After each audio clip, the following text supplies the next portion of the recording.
hungry for freedom. And tonight everybody is getting piece of this freedom. So this is the way of celebrating. People are having all kind of drink and cakes and, you know, you name it. Is this a moment unlike any that you've known for a while, I should think? Excuse me? I suppose this is a moment unlike anything you have known in your life. Definitely. It's a good feeling.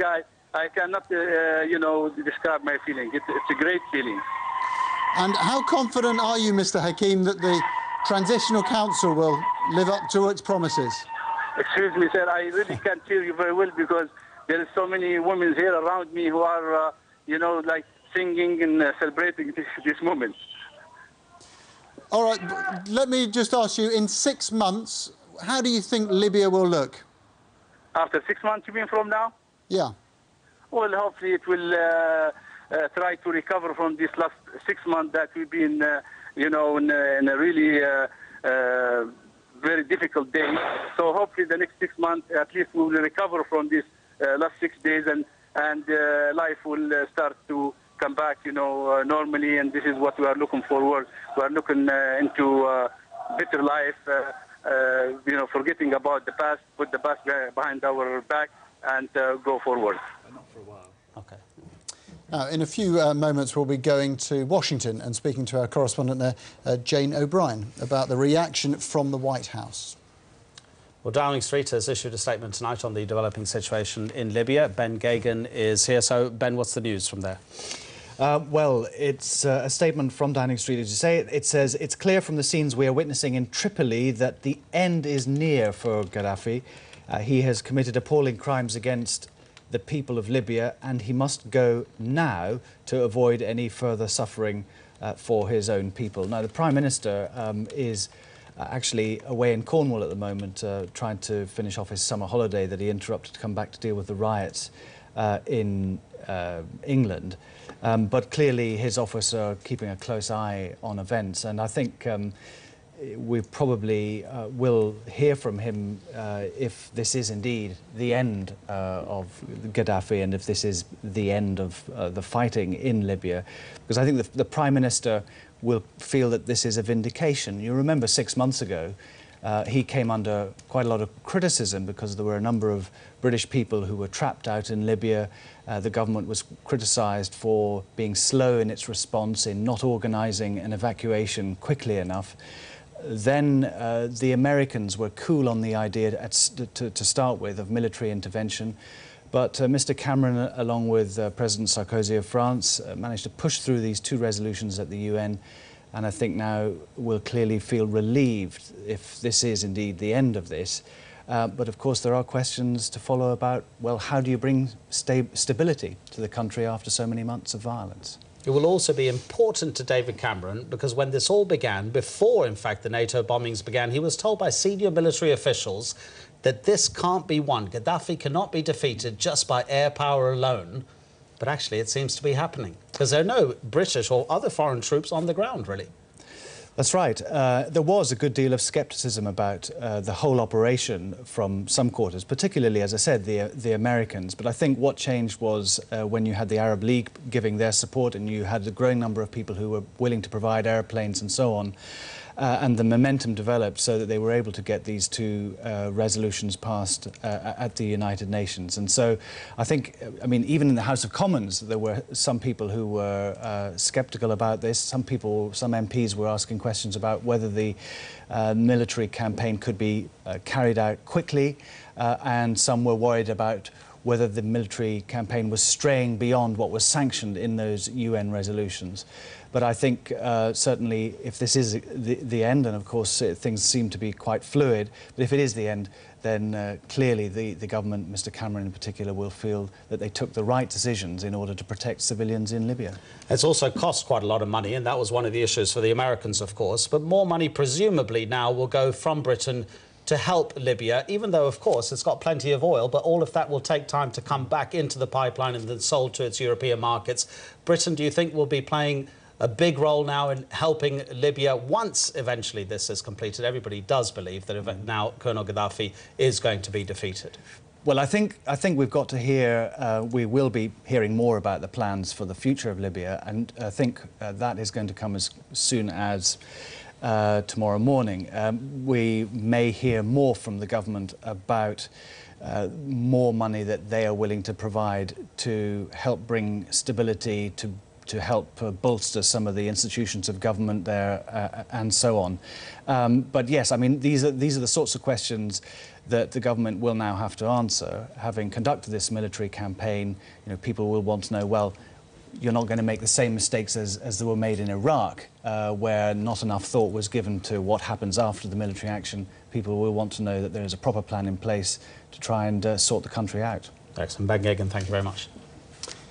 Now, we will, as promised, be going to Jane O'Brien in Washington in just a few minutes. But first, let's go back to Tripoli. On the phone, we have a BBC correspondent who we are not naming for her own safety. Good evening to you. Just tell us, what can you see at the moment? What's happening around you? Good evening. Well, certainly in the residence I live in, which is in the eastern parts of the capital, it's just a 10-minute drive from the center of town. There were celebrations earlier on the street after heavy and sustained gunfire throughout the day. But since then, there's just been a lot of people cheering on the street, saying Allahu Akbar, God is great. The same chants being called out from mosques all around as well. And all the children have been out on the street as well, as young as 5 or 6-year-olds saying the same thing, we are free, we are free. So a lot of celebrations in this area, and certainly the entire district has been cordoned off by the residents themselves. Most of them are armed. This has been a battle that's been prepared for in the past 5 months. A lot of people in the city have been arming themselves in the past 5 months, waiting for this moment, which basically started last night. So a lot of celebrations around, but a certain degree of uncertainty as well, perhaps because they think it's happened too easily at this time. Is that right? People think it's too easy. Have you seen any clashes between rebels and government forces? I can't tell you that I've had neighbours and people I live with that have gone to the main road. There's been a lot of shooting around, and I haven't been able to go out on the street and witness it for myself. But obviously, we can see a lot from our rooftops, and there was gunfire from the main road, which is a minute's walk away from the street we live in. But they were shooting outwards towards the top end of the main road because they were being attacked from there. But other than that, as soon as people, or shall I say, the uprising began in Tripoli yesterday, every single district seemed very organized, not just where I live, but also across the capital. And people I know that I've spoken to, all the residents went out, and the first thing they did was that they set up blockades to prevent any security forces from coming in. And when they were attacked, and in some areas they were attacked more than others, they did at one point have to push them out. There were some deaths we've heard of in Souk al-Jum'ah district, which is one of the largest ones in Tripoli.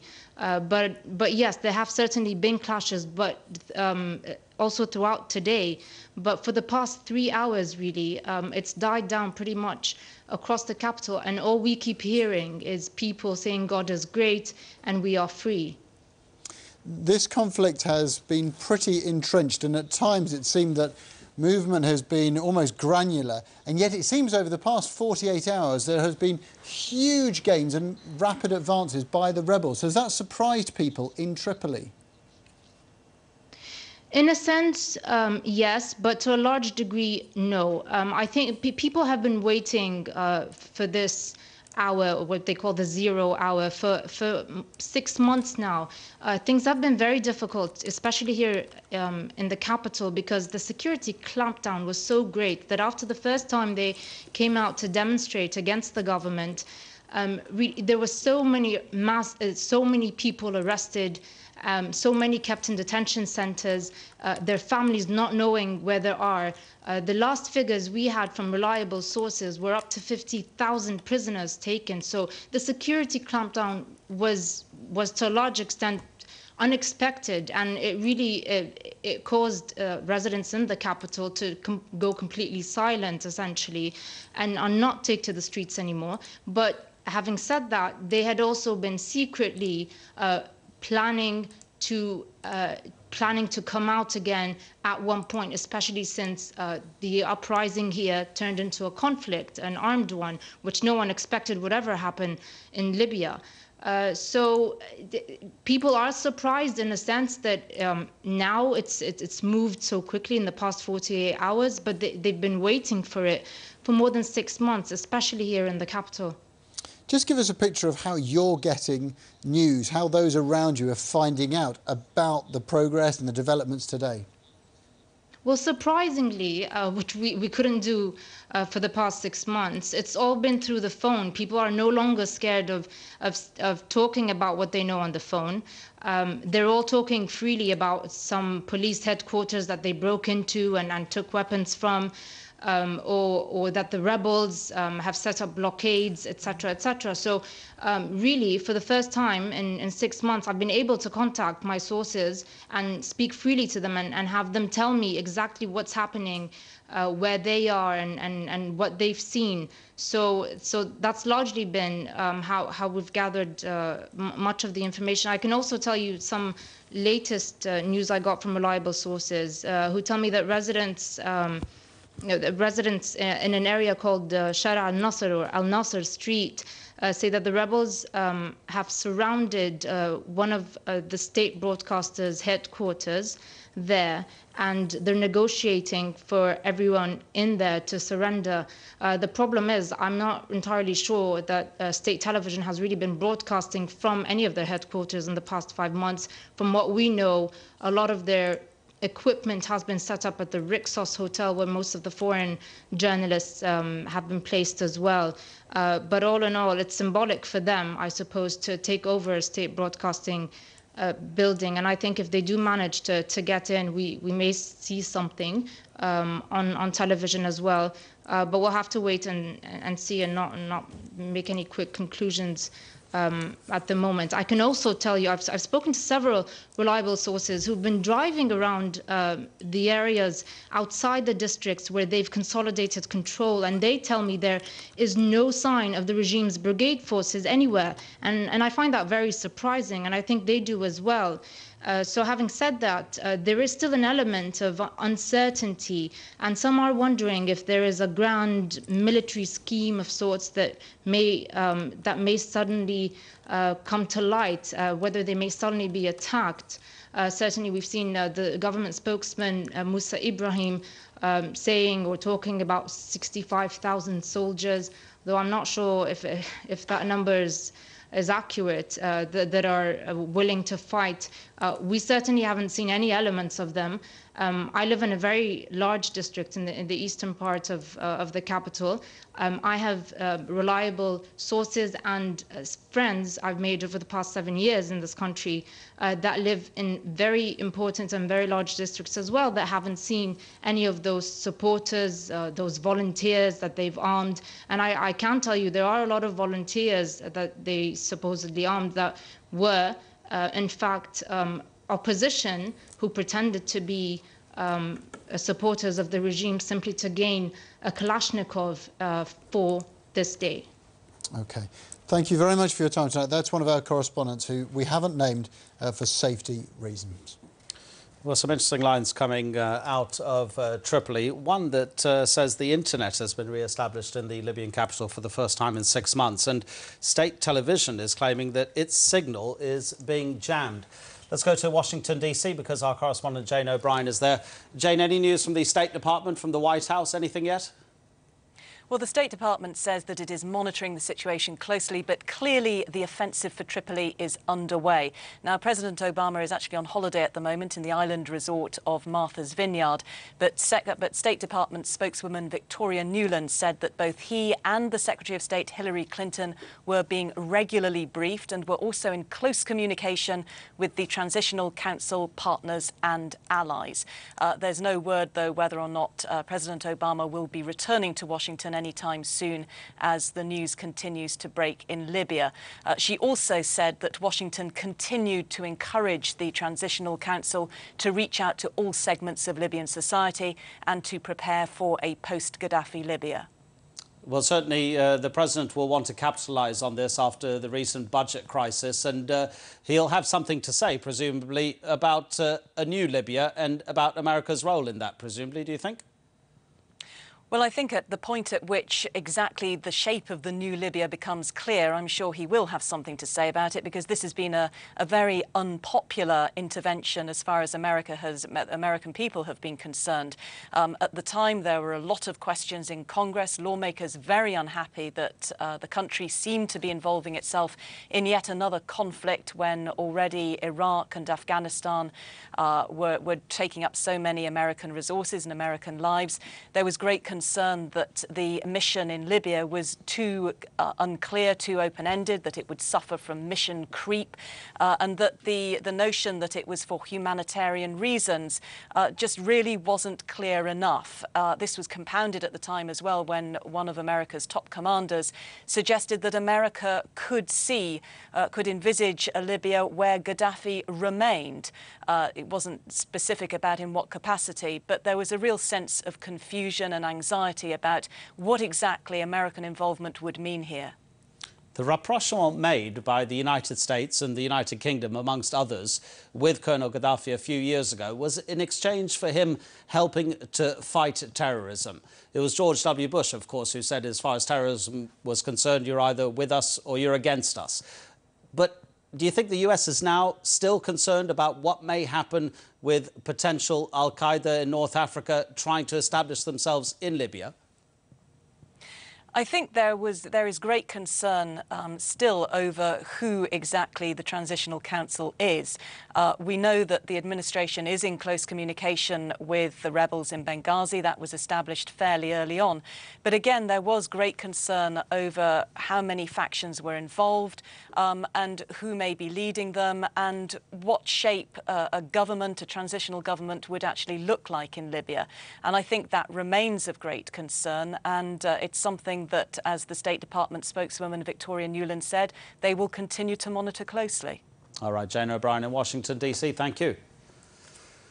Well, earlier I spoke to Ibrahim Dabashi. He is the Libyan ambassador to the United Nations in New York. He abandoned the Gaddafi regime after it began its attacks on the rebels. The end. It is not the beginning of, but it is the end. I had been in contact in the last few minutes with the military commanders of the revolutionaries in Tripoli, and they confirmed that 90% of Tripoli is in the hands of the revolution. So Gaddafi, at the end of Gaddafi, 3 of his sons are already in the hands of the revolution